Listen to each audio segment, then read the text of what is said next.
You are listening to Inside Voices on WNHHLP 103.5 FM.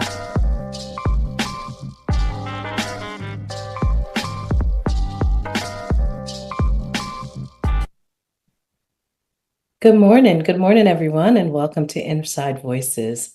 I am absolutely thrilled to have with me today Commissioner Beth Bai, who is joining us to talk about the governor's universal pre-K proposal.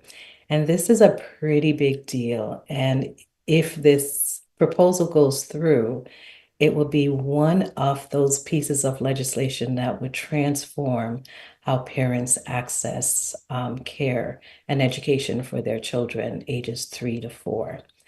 And so, as we are talking about these pieces of legislation, what I always want to do is to ground people in the history of childcare.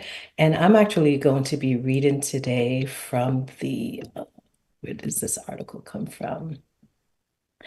This is the Bipartisan Policy Organization, and they just gave a brief history of federal funding for childcare.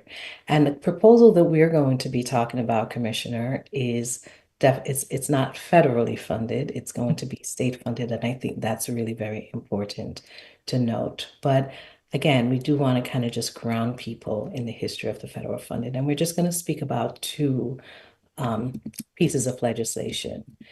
And so the intro to this article says for more than 80 years, the federal government has invested in childcare and education programs to help parents work and children succeed. Over time, these programs have varied in intent, scope, design, and have evolved in response to changes such as the influx of women in the workforce. A greater understanding of childhood brain development and developments in societal beliefs and values around the societal safety net. Federal early childhood programs are often viewed as a patchwork of solution, which has emerged in reaction to these changes and are still evolving today.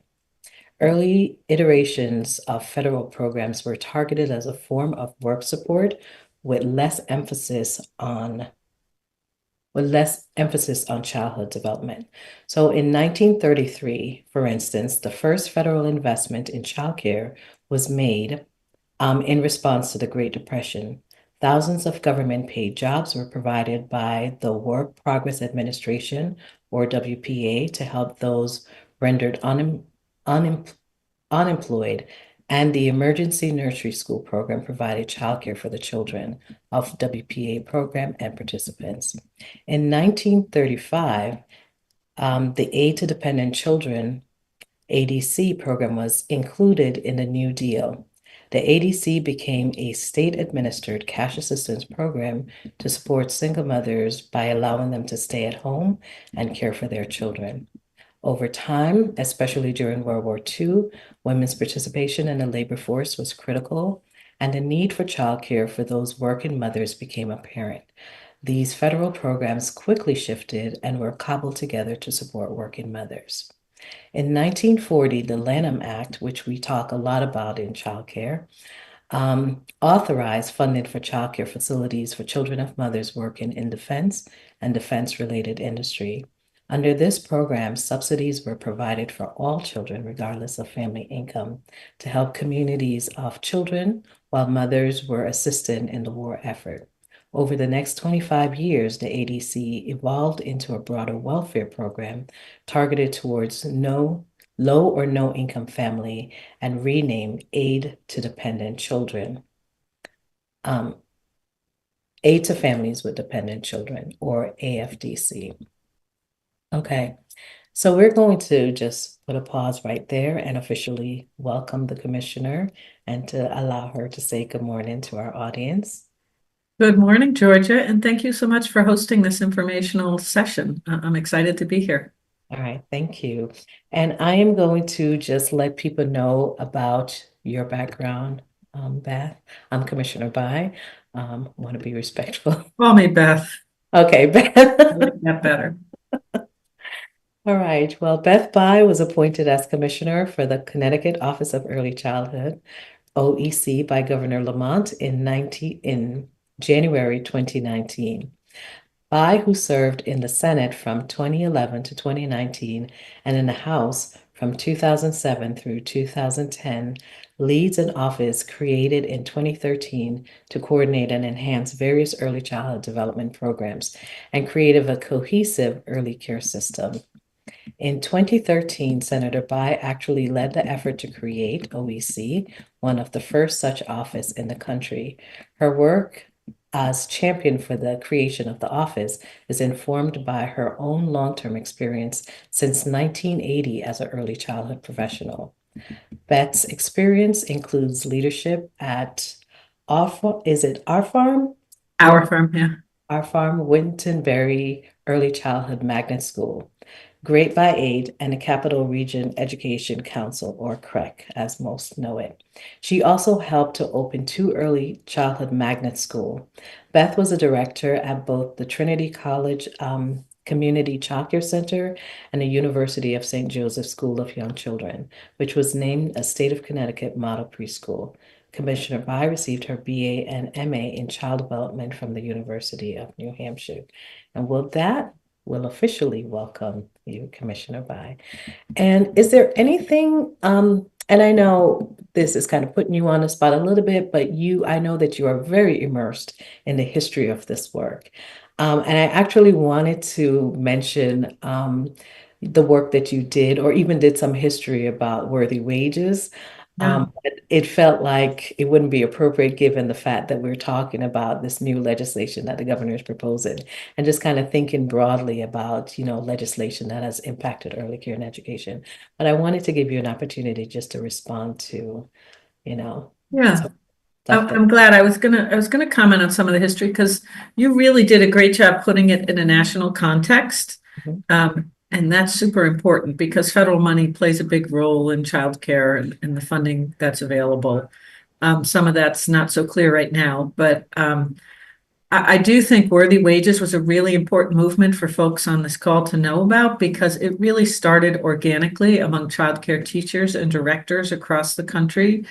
Seattle did a strike and then sort of it moved state to state. In Connecticut had a Worthy Wages movement that really is how I got involved in going to the Capitol in the first place and had my early childhood mentor show me where the bill room was and how it all worked. We always need to think about how we're nurturing the next generation of leaders. And in fact, 2 of my Great by 8 co-chairs, that is our School Readiness Council in West Hartford, now sit in the Connecticut General Assembly.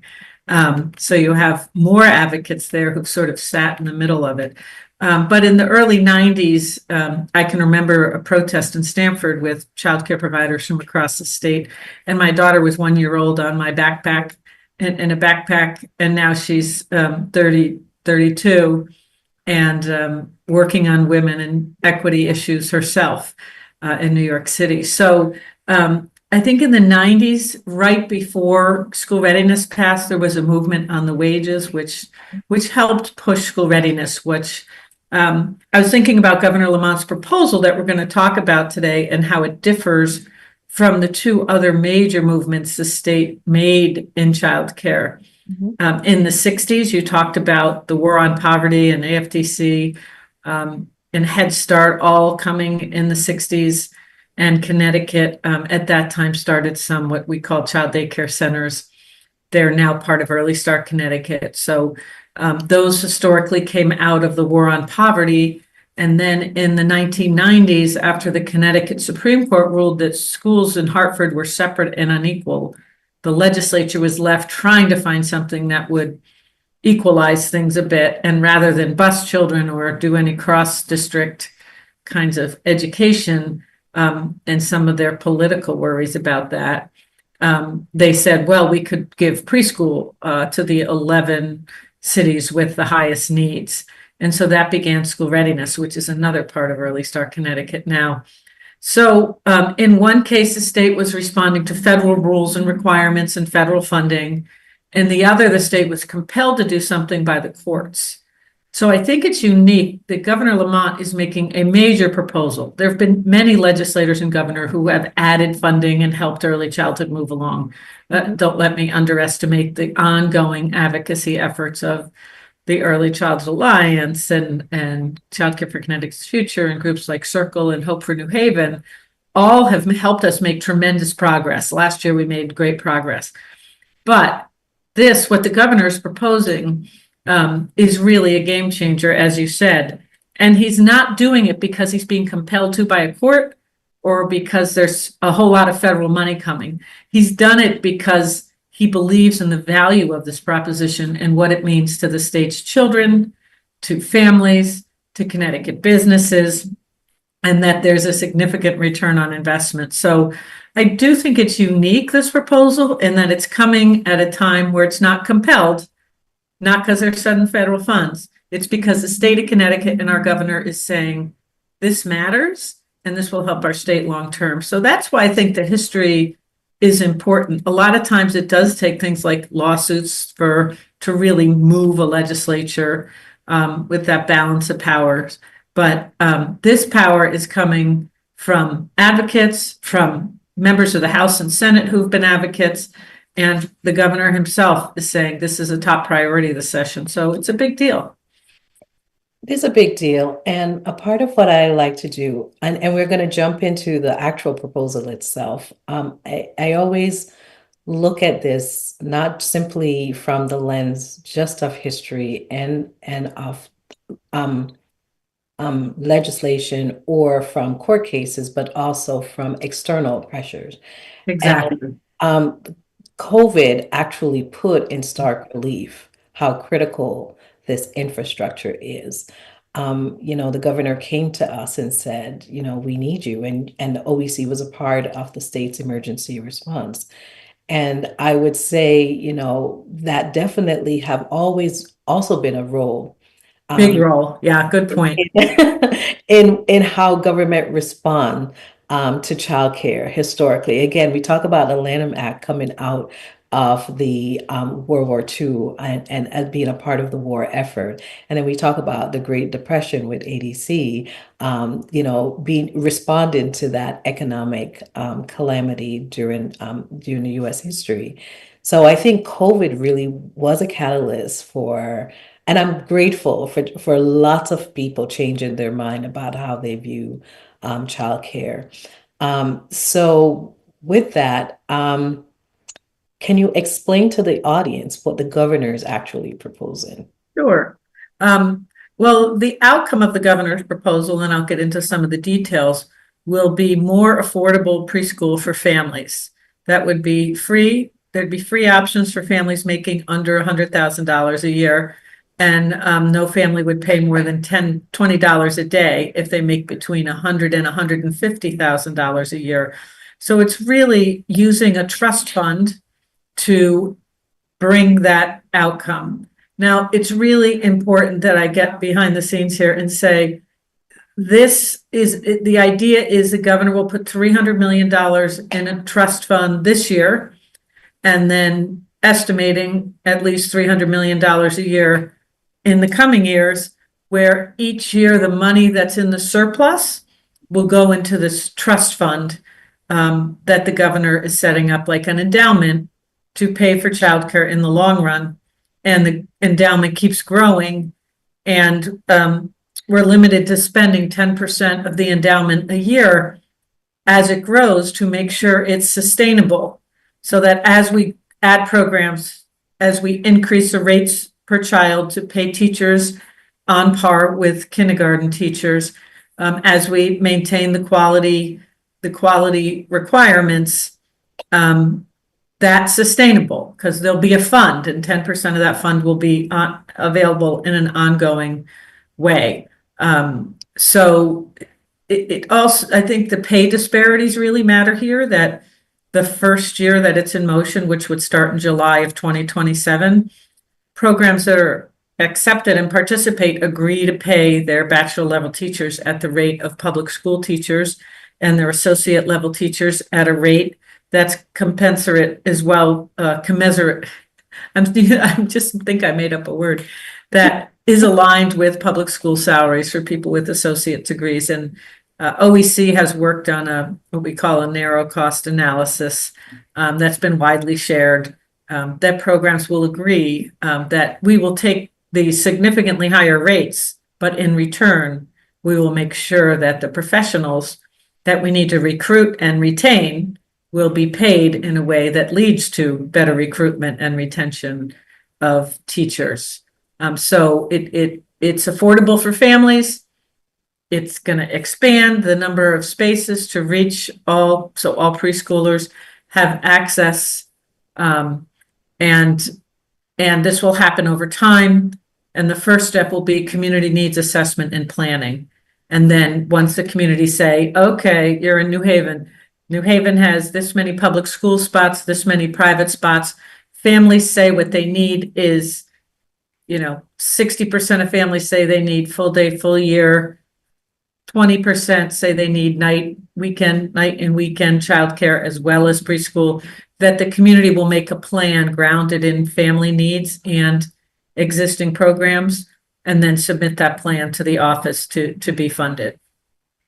So just to be clear, Yes. the governor is proposing that in 2027, is he proposing that all families with preschool children will have access to universal access to preschool, and some of those families, it will be free to those families whose household is 100,000. Yes, I think one of the important things, and it sounds like I'm like caveating it, but I think it's important to say this. This is not like one size fits all. We don't expect, families will have options for subsidized childcare if they make less than $150,000 a year. But we're not saying parents have to choose the option they get. A parent may say, they apply and they might be given a public school space and they say, that doesn't meet my needs. I need to find a full day space. And so, there'll be options, but it's all going to be, there may also be families with 3-year-olds that say, I don't want to put my child in preschool yet, and they don't have to. So parents will be given choices and options that will help guide them and know what the costs of each option are to them, but nothing says they have to go to that space that's subsidized, if that makes sense. It does. So we're not saying that we are going to be mandating for 3 and 4-year-olds to go to preschool. Exactly. But we're just giving parents options, and the governor is proposing a trust fund that will utilize surplus to fund the trust fund. Yes, and let me just say, George, I think because there are probably listeners who are parents of preschoolers. Right now, we very much have a non-system. If you ask any parent how they found out about where their 3 or 4-year-old went to preschool or childcare, if you asked 100 parents, you'd get 90 different answers.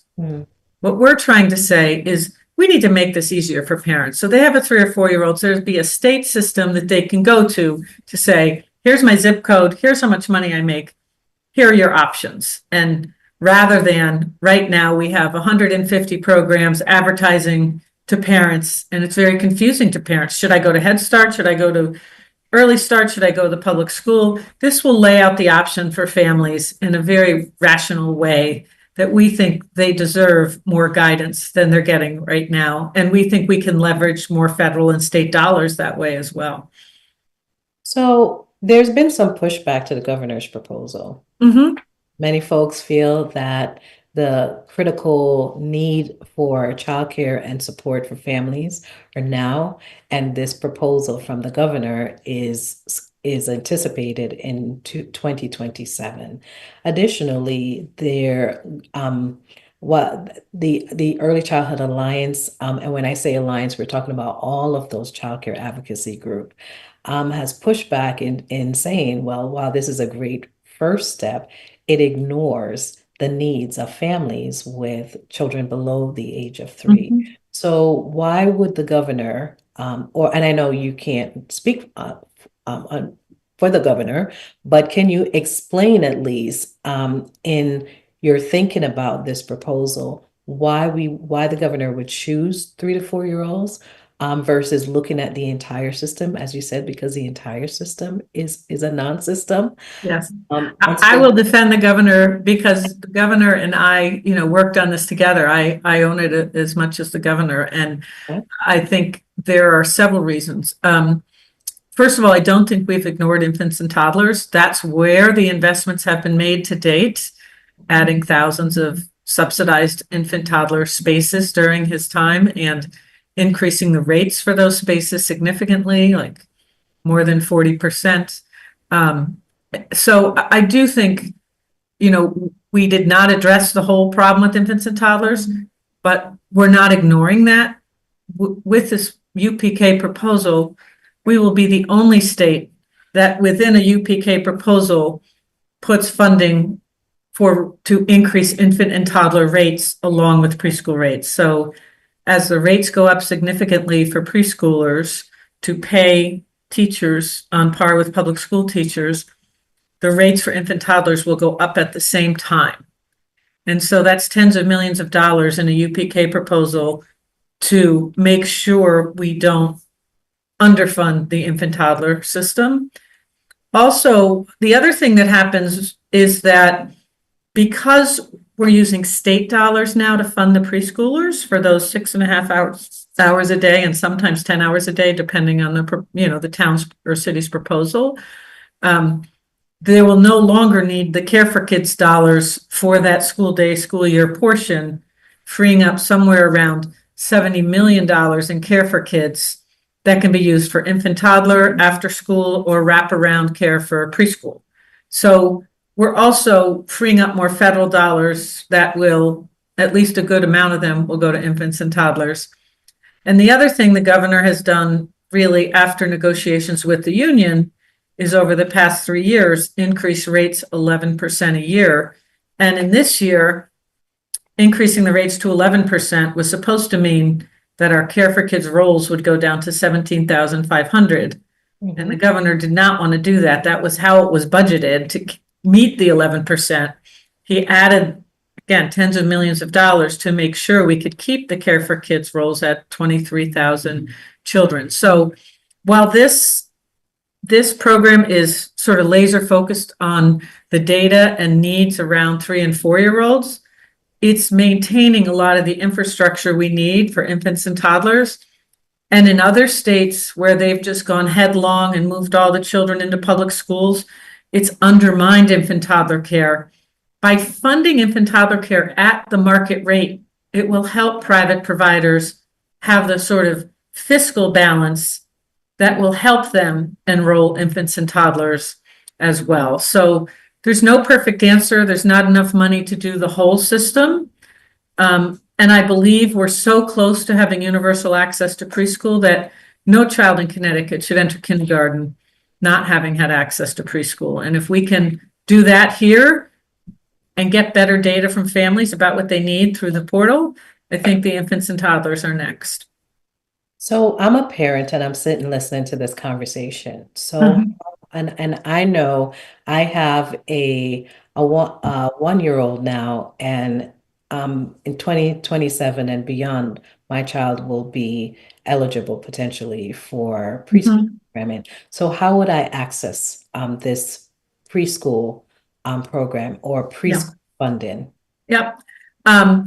What we will be doing is we'll get the parent will ultimately go to the portal.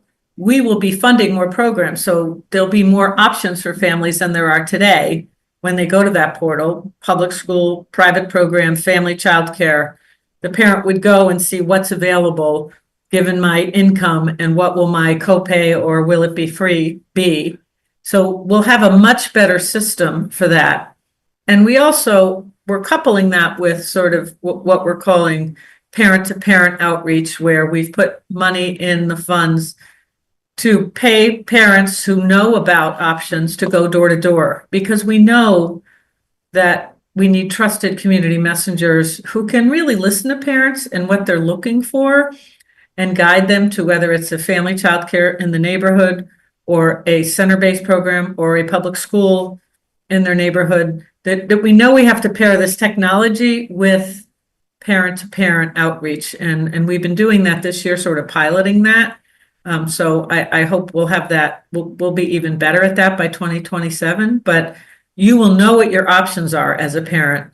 Whereas right now, it's like it's like a quest for Noah's Ark, trying to find a preschool that meets your, what you can afford, that's within your transportation needs, is the quality you want, and is culturally aligned with what you're looking for as well. So it shouldn't be so hard. So you mentioned a portal. So Yeah, can you explain a little bit more about the portal? sure. They've done this in Colorado and in Washington, D.C., where, working with IT professionals, you just set up a system where every program in the state is enrolled, and we'll know by the time this launches which are the funded programs for Early Start, and we'll know which public schools are offering, because about half the system is in public schools, so the portal is going to have to represent what's available in public schools as well, private programs, family childcare, and they'll all be in the system, and they'll all be by zip code. And so parents can search from their zip code, how many hours they need a day, what they're looking for and what their options are, and then be able to see what's available. And, on the other side, and this, I don't know if this will all be ready by 2028, the second part, but is that providers can list their empty spaces, just to make that connection much easier. At first, it will at least give the parents their options for subsidized childcare / preschool. And also, we're hoping it will also show infant toddler options. We'll start with preschool, but ultimately it will give us really good information about what parents are looking for and how they can, what they need too.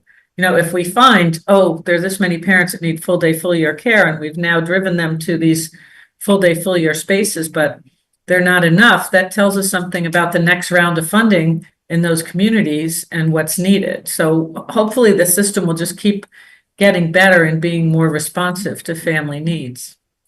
So I'm going to go back to the second part of the question I asked. Sure. Why 2027? Why do I have Oh, to? sure. Yeah, I'm glad you asked that. First of all, again, we've added thousands of spaces already. Like just this year, we've put out almost 2,000 new spaces to bid, in RFA, 2 requests for applications to programs. There's one right out there now.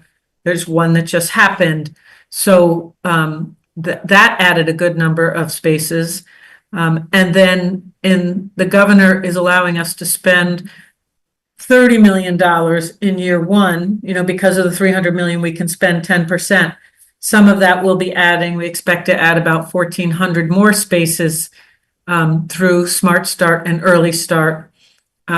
Starting in July, we'll be adding more spaces. And then there'll be, in this year, there's the 11% increase in Care for Kids rates, which helps right away. And then in the second year of the budget, there's a 4% increase built in as well. So we will be adding some spaces. Rates will be going up for Care for Kids and Early Start in the next 2-year budget. And then the big jump comes in 2020, in fiscal year 28, which means July of 2027, when space is funded at the full cost of quality will be opening, and new programs will have been added. So we do think it takes at least a year to get the community needs assessment and planning.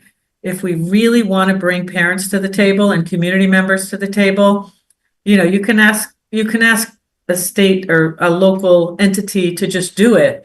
But the whole point is we want the system to be reflective of community need and have community input and community vote on what the plan is they're asking to be funded by the state.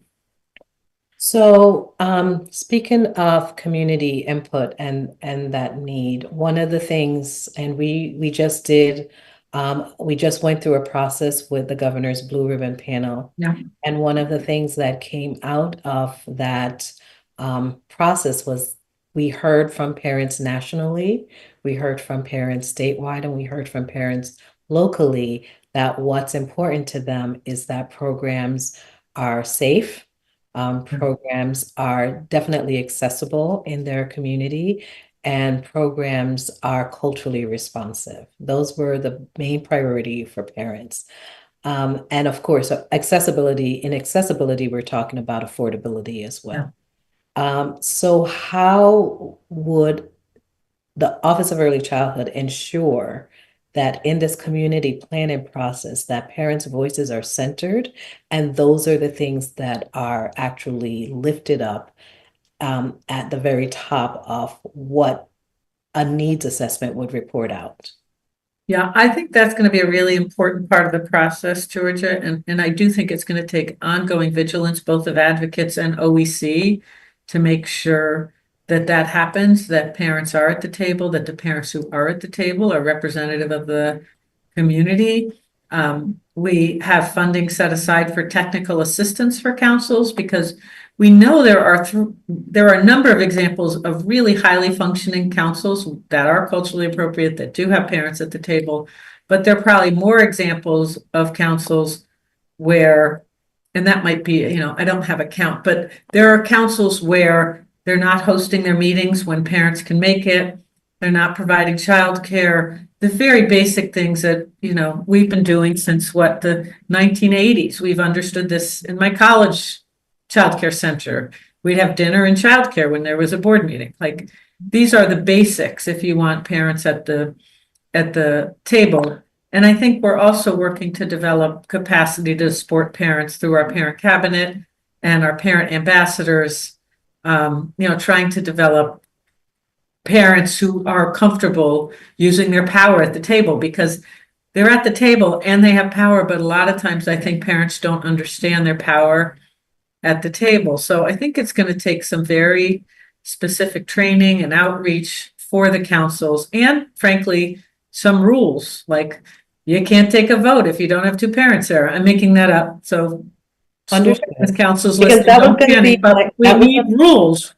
Right. That was going to be my next question, because we can have all of these aspirational things, but if we are not saying, well, if a community plan doesn't involve Right. Parent voices, and not necessarily to set a number or a percentage, but to set some sort of parameters for parents, my concern would be that we would just do what we've always done. Exactly. And I think that's their skepticism for a reason.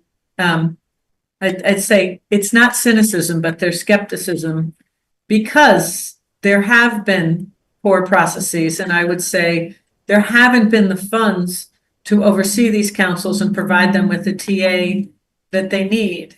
Back in the 90s and early 2000s, there was a foundation deeply invested in helping councils make sure parents are represented, et cetera. And as some of that fell away, I think the councils were left to their own devices. And while many held on to those standards, others fell short. So it is going to take active work and technical assistance and rules to make, and we're open, to advocates and, their guidance on this as well, because that's where the rubber hits the road. And you don't want, like, for example, the city or town government to just take full control. And that's happened some places. And the parents and the community-based providers have not felt fairly represented at those tables. So it's not gonna be easy. And I think we're gonna have to earn the trust with this outreach and technical assistance and with the councils. And the councils are all they're uneasy about what's this gonna look like and what are we gonna have to do. And so this is a challenge to do this from the bottom up. Other states just said, okay, we're gonna put all the 4-year-olds in the public schools. That's our UPK proposal, done. But we're proposing something different based on a year of listening through the Blue Ribbon Panel process, which was build on what we have. We have some great things. Connecticut has the most accredited programs in the country, teeny tiny state, more than California, more than Texas. So let's build on those investments we've made and support both the community-based programs and the public schools, but it does make it more complicated. I would be remiss not to bring the perspective of the providers into this because, in addition to preserving choices for parents, we have to recognize that many parents may not want their 3 and 4 year olds in a public school. And as a provider ourselves, Hope Child Development Center, we're Christian, and lots of our parents choose us because we're Christian, and some parents choose us because they just love the quality of care, even though they don't necessarily agree with the philosophy.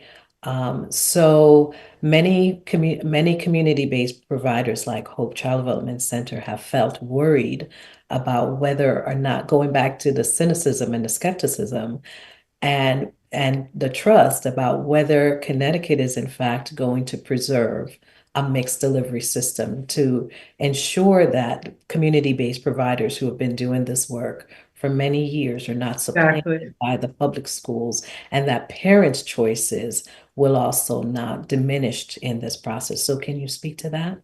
Yeah, I believe in this wholeheartedly, Georgia. And I will say that the 9 or 10 months we spent on the Blue Ribbon panel going around the state and listening, parents were very clear that they wanted options and liked their community-based programs. And parents also liked their public school options, but they weren't always meeting their needs. And I think that our strength is our mixed delivery system. And we just heard that loud and clear. So what this program does that the governor's proposing is finally pay private programs on par with public school costs, that their costs are no less. They have 20 kids in a classroom and 2 teachers, which are the vast majority of the costs. Mhm. And so when you're underpaid, then the teachers are underpaid. There's just no two ways about it. And then it's hard to recruit and retain people to the field. And so it creates this pipeline problem, which I know you've been working on. But we absolutely need a mixed delivery. And I'll say, for some families, the public schools work really well. But having that choice for families was really important to the governor in his plan. He's been out to many community-based programs, including yours. Mhm. And I think he's seen their value, and he's talked to parents there, and he's talked to the teachers in those programs, and he understands they're an important part of the system. And I will say, I've had 2 conversations with superintendents this winter, and they like a mixed delivery system. They're not in a position to suddenly take on this huge thing. They want better relationships with the community-based programs. And I think they're excited about this proposal too. And I think the reason they like it is that it's not forcing anything on them. It's bringing them to the table to help make a plan, but they're not expected to do everything, that they want to partner with the community-based providers. So let's go to where we started, which is the historical context Sure. talk here. And I've had this conversation with you many times, Commissioner, about Yep. my worry and my concern about who's in front of children in preschool classrooms and who has ownership and leadership stake in this work. And it's twofold for Circle. We certainly see this within the historical context that the childcare industry evolved out of the basic need of Black women to enter into the economy, an economy in which they were excluded, and build this industry. And eventually, women became the ones who drove this industry to where it is.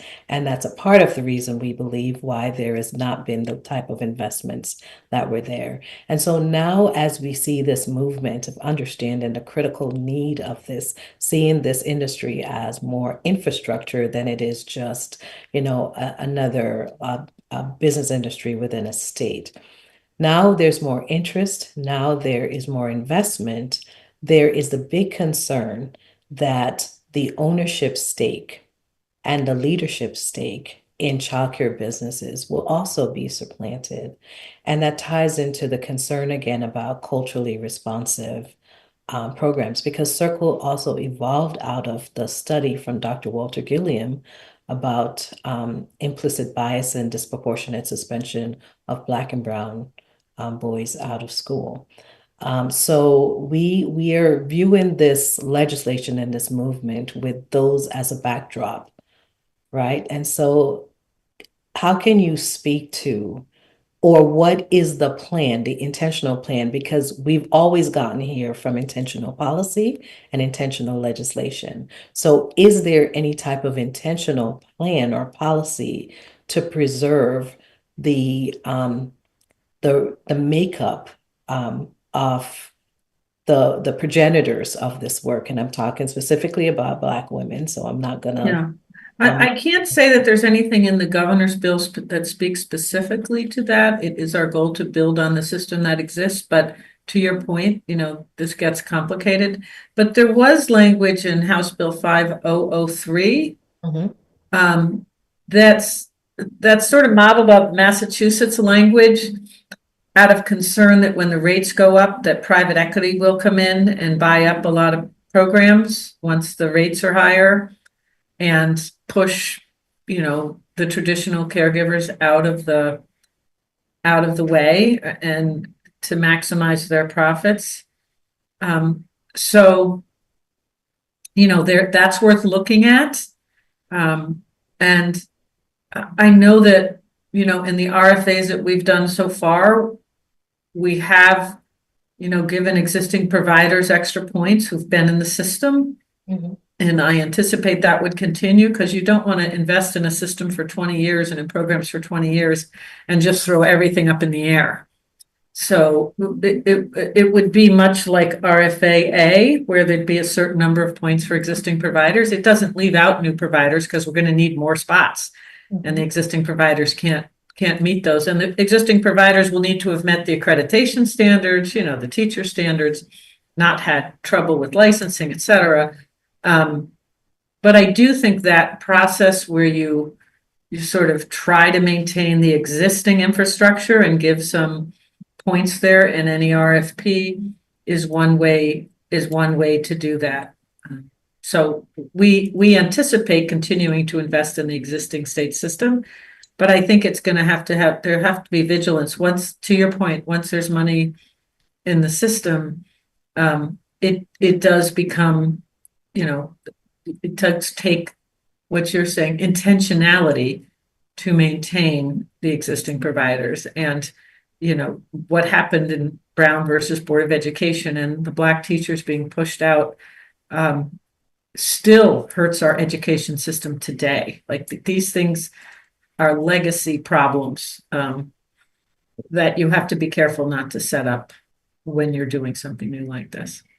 So, and I'm going to push a little bit more, Beth, as you know, Yeah, that please. to do, because a part of the reason why the system is so fractured is during the time of the New Deal, the Social Security Act, industries that specifically were predominated by people of color were excluded from those protections and provisions. And so we didn't get here unintentionally, we got here intentionally. And so I hear you mention that we do have protection. We're thinking about how do we protect the system against private equity.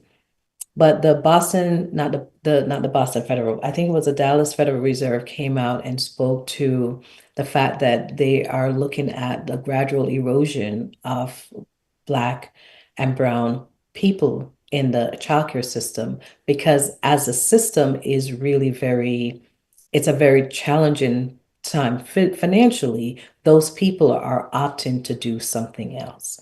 And so I'm looking for, and I know it's really hard in the era of Trump, in the Trump era, but I am just, really very clear about the fact that if we don't have intentional policies, that we are not going to be able to preserve No. and to keep those progenitors in the system. So, Yeah. are there any Yeah. plans What or I will say is, I think as we set this program up and rules up, we are very open to, guidance and rules and policies that do maintain this, the system and the women who've been doing this work for so long. And I think one of the beautiful things here is that the governor's proposing a system that is totally state funded. Mhm. So those federal rules do not apply. These are state funds. Maybe there'll be some changes in the way CCDF and Care for Kids happens based on some of these sort of what I consider to be backwards, going backwards in progress. But I think Governor Lamont is certainly committed to women-owned businesses owned by people of color, and certainly the child care system that he has visited and seen, he appreciates. And we're going to need to keep having these conversations so that hopefully you've seen, like we came out with an RFA that was good, but there were some problems and we adapted it. And hopefully you've seen a track record of adapting as we go, and we've all got to be in this together. And I think Connecticut is so lucky to have some strong voices like yours and some collective voices that include yours, that have helped us, I think, lead other states in doing this in a way that is more inclusive than how other states have approached it. So you mentioned that early start, and we threw out these terms, assuming that everybody knows Exactly. what they are. So childcare. So if you can just give like a Sure. really quick overview of, because we mentioned Care for Kids, we mentioned CDC, Yep. We mentioned school readiness and early start. So can you just give a brief overview of those? Really quick overview, which is that we last session worked to combine the state funded, that are the spaces that the state helps fund to keep affordable for families, and also build stable programs in communities. Those used to be called school readiness and child daycare, and those are now called early start. And then Care for Kids is a federally and state funded child care subsidy program, which is more like a certificate that parents bring with them to pay, whereas Early Start is like state infrastructure. Those are state funded programs. Care for Kids is a certificate that parents can bring with them to almost any program. Most programs accept them. That is a child care subsidy. And then Smart Start is a way that we give funding to public schools where the state pays for basically half of the cost of the classroom, and the city pays for half of the cost of the classroom. So it's sort of that, for example, costs $5,000 a child, whereas school readiness is $10,500. So the schools are sort of partners in those programs. So you mentioned that Smart Start is $5,000 per child, school readiness is $10,000. And you mentioned the narrow cost analysis and paying true cost of care. Yeah. So I'm speaking for myself. I'm not speaking on behalf of everybody else, Yeah. but I'm sure they're going to share this sentiment. But my very nervousness now that I'm a newly state-funded early start program, and I have to say, it's been transformational in our program in assistant parents. But my very nervousness around accepting these funds is the narrow cost of care. Yeah. And if that is going to remain static, because we're talking. No, you can't. No.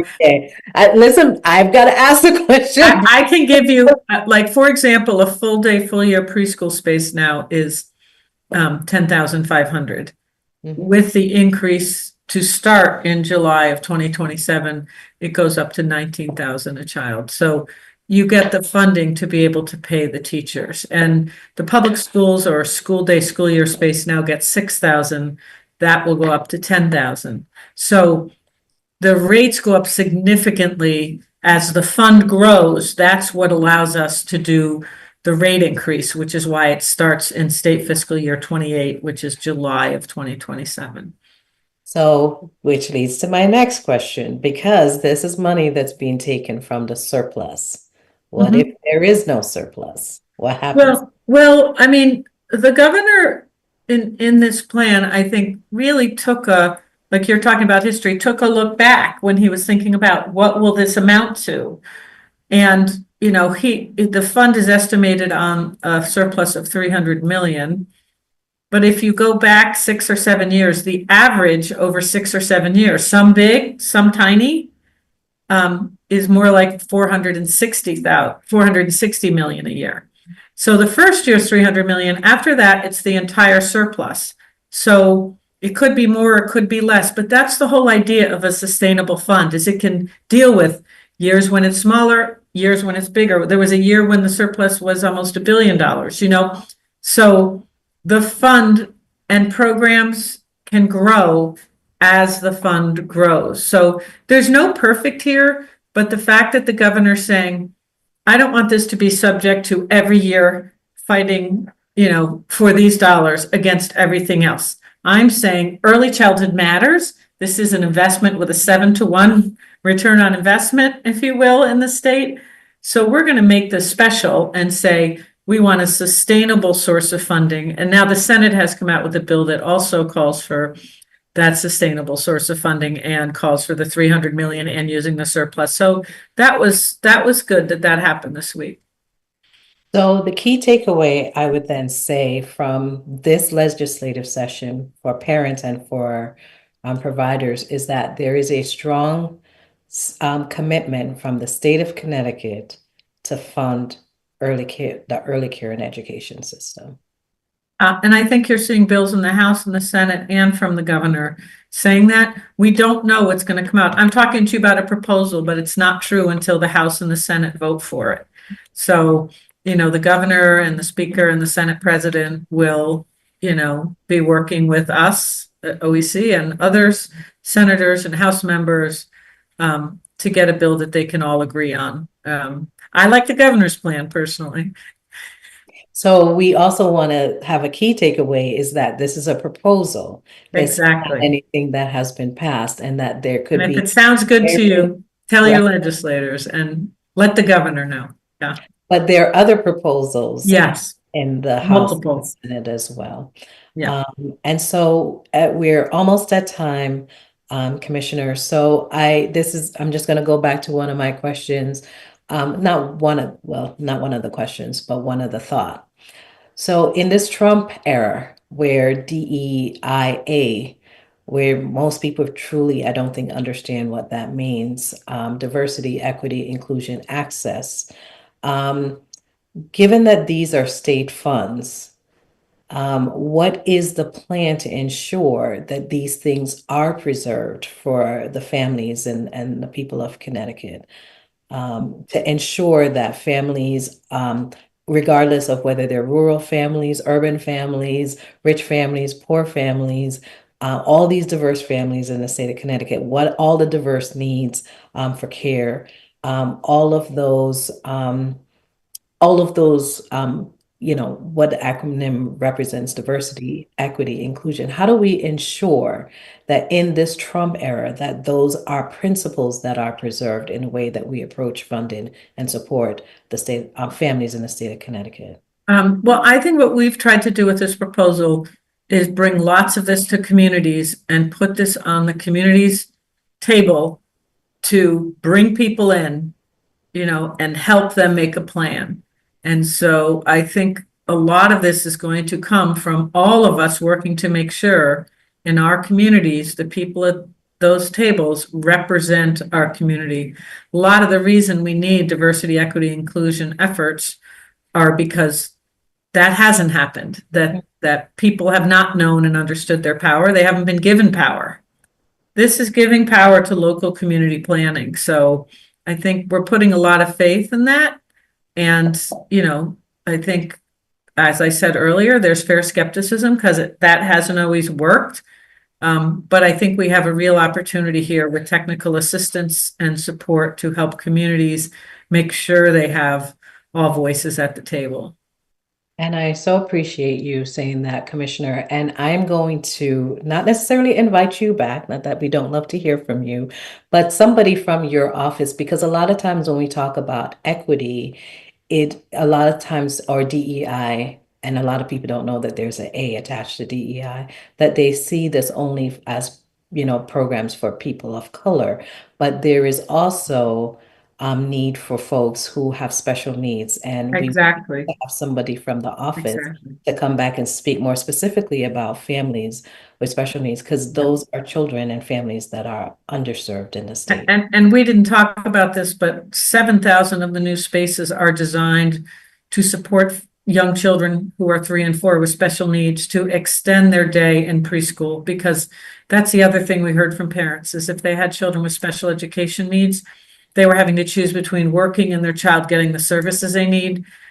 This program, the governor's proposal adds 14,000 spaces, but also turns 7,000 spaces into school year spaces. So parents aren't dealing with part-day programs to get 2 hours of speech therapy or physical therapy. So I think that's right. Equity is that. So With that, thank you music. so very much, Commissioner. Thank you.